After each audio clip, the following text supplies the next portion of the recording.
Hey guys, it's Brian. We're back in the garage with the Frostbite JL, and today we're going to be installing some Rotopax. Let's go ahead and take a look. Alright, let's go ahead and take a look at what we got.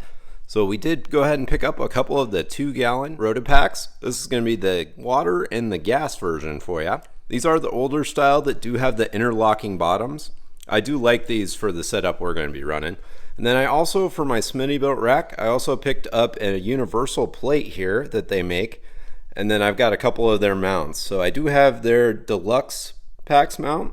This is going to be the regular one with the tensioner on it. This one does not have a lock.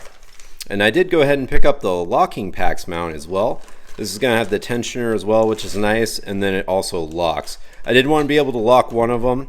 I'm going to link them both together with these little plastic tabs. So they should be pretty hard to separate once they're on there, and then that one should secure it. So as far as this mount goes, it is universal, so it does have several holes, and it's also got this mounting spot here to where these will mount here for you.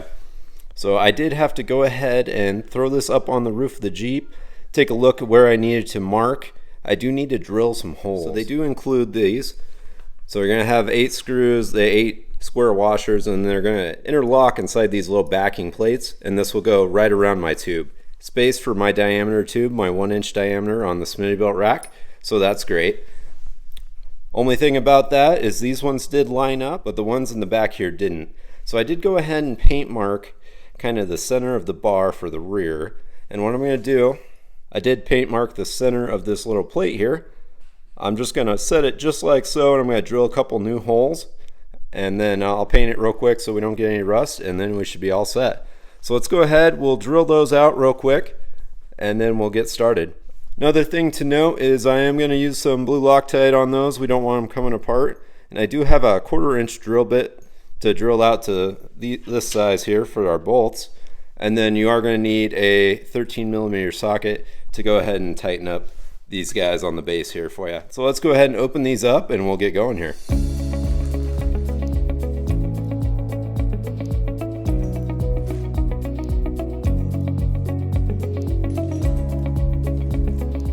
Now we got those holes marked where we need to drill. Let's go ahead and get our 1/4-inch drill bit and we'll go ahead and drill them out.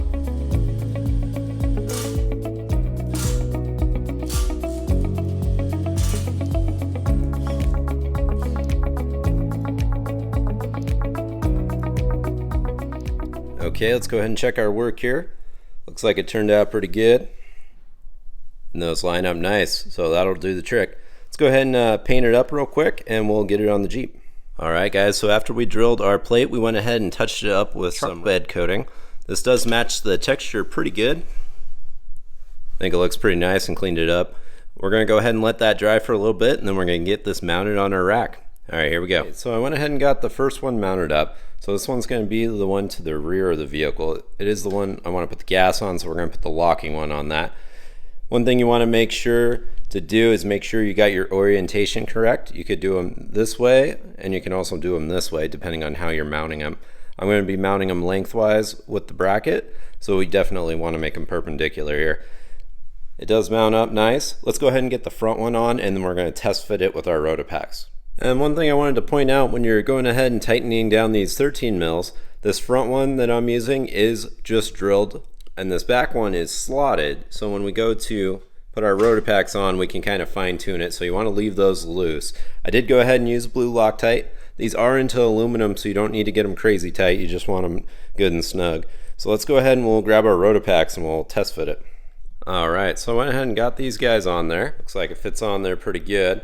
So how these ones work is you use these guys to tension them down, and then you can get an extra turn or two on there. Really lock those in. Works pretty good.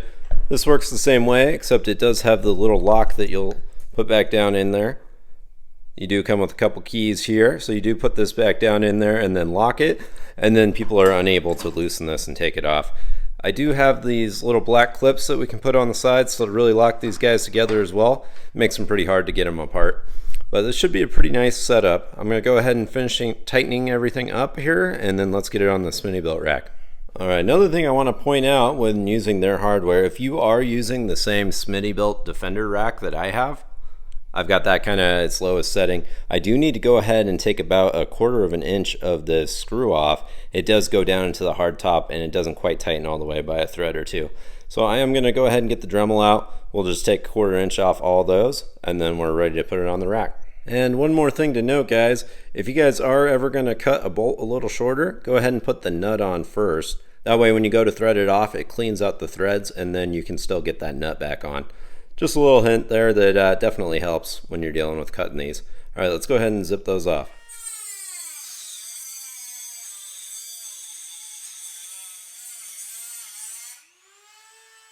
Okay guys, so now that we've got the plate up here, it looks like it does line up pretty nice. Those holes we drilled, if you go ahead and take a look, line up good with our Spinny-Built bar here. So these are the 4 new holes we drilled here and here. They kind of center up with that bar. And then these are the ones that came with the plate, these slotted ones. All right, so we're gonna take these little pinch plates and you put your square nut in the back there and then we're gonna go ahead and bolt down into it. The reason you wanna bolt down into it is so you have clearance here so you're not rubbing up on your Rotopax. So this is gonna sit pretty nice in there like that. So let's go ahead and we'll start getting these all mounted up and then we'll try to find our final position and we'll tighten it down.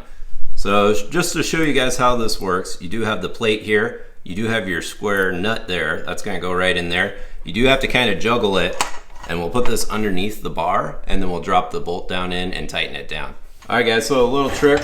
If you go ahead and start one side while it's vertical like this, it'll make it a lot easier. So I'm gonna go ahead and get these guys started and then we only have to juggle on the second bolt. So let's go ahead and we'll get this all buttoned up. I'll show you what it looks like when it's all done and we'll test fit those Rotopax. All right, here we go. Okay, so we got her all buttoned up. Went ahead and put some blue Loctite on those. We do have just enough clearance on these. It looks like we should have a little bit of wiggle room. If I do have a problem with it, my rack is adjustable and I will raise it up a little bit. It's not going anywhere. So this should be quite sturdy with this setup here. So this ended up working out great. Let's go ahead and get the Rotopax in there and see how they look. Okay guys, we got them all mounted up. They look pretty sweet. We're gonna go ahead and get these guys tightened down here. Nice and snug there.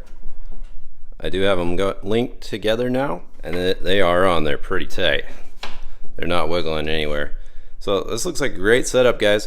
I'm pretty happy with it. It wasn't too much work. Let's go ahead and wrap this up.